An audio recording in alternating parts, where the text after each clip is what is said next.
Good morning বন্ধুরা, সকলে কেমন আছো? আশা করছি যে যেখান থেকে আমার ভিডিওটা দেখছো সকলেই খুব ভালো আছো, আর আমিও কিন্তু খুব ভালো আছি।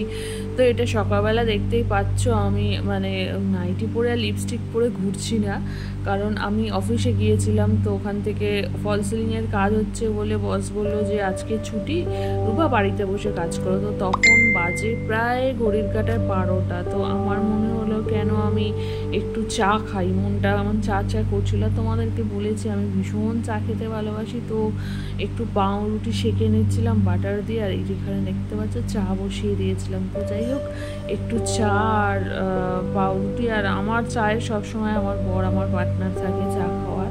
যখনই চা খেতে বলবো সাথে সাথে ও বলবে হ্যাঁ হ্যাঁ আমার জন্যও করো। তো যাই হোক, চাটা খেয়ে একটু বসে টসে নিয়ে আর কাজের খাতাটা খুলে বসে গেলাম একটু কাজ করতে। তো কাজ টাজ করে নিয়ে আবার পাশেই মনসা পুজো। সকালবেলাই যখন বের হচ্ছিলাম তখন বলছিলাম যে একটু মনে হয় পুজোতে থাকতে পারলে ভালো হতো আমার। তো যাই হোক, ভগবান আমার কথা শুনেছে মনে হয়। তো অফিসে গিয়ে দেখছি আজকেই ফল সিলিংয়ের কাজ হচ্ছে, আর বস বাড়ি পাঠিয়ে দিল। তো যাই হোক, এবারে এসে আমি তো একটু সাজুগুজু করে বেরিয়ে গেছিলাম। তো এটা 2টোর সময় গেছি, আমি কাজ করছিলাম ঘরে বসে, বাড়ির লোকেরা সকলেই চলে গেছিলো। তো আমি ওখানে একটু লেট হয়ে গেছে যেতে, বাড়ির থেকে ফোন করলো যে আয়। তো তারপরে আমি ওখানে গেলাম।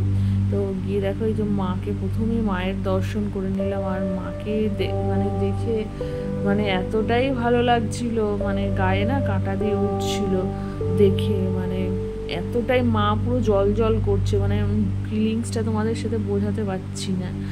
তো যাই হোক, দেখে দেখে মায়ের দর্শন করে, আর এই যে মায়ের ভোগ, গোবিন্দভোগ চালের খিচুড়ি আর আলু দম, আর যে চালেরই খিচুড়ি হোক না কেন আমার অল টাইম ফেভারিট। আর এখানে যার মন্দির, তো সে প্রত্যেক বছরই এইভাবেই গণ্ডি দেয়। তো এই গণ্ডি দিচ্ছে। তো ভিডিওটা আজকের মতো এই পর্যন্তই। মা সকলকে ভালো রাখুক, সকলে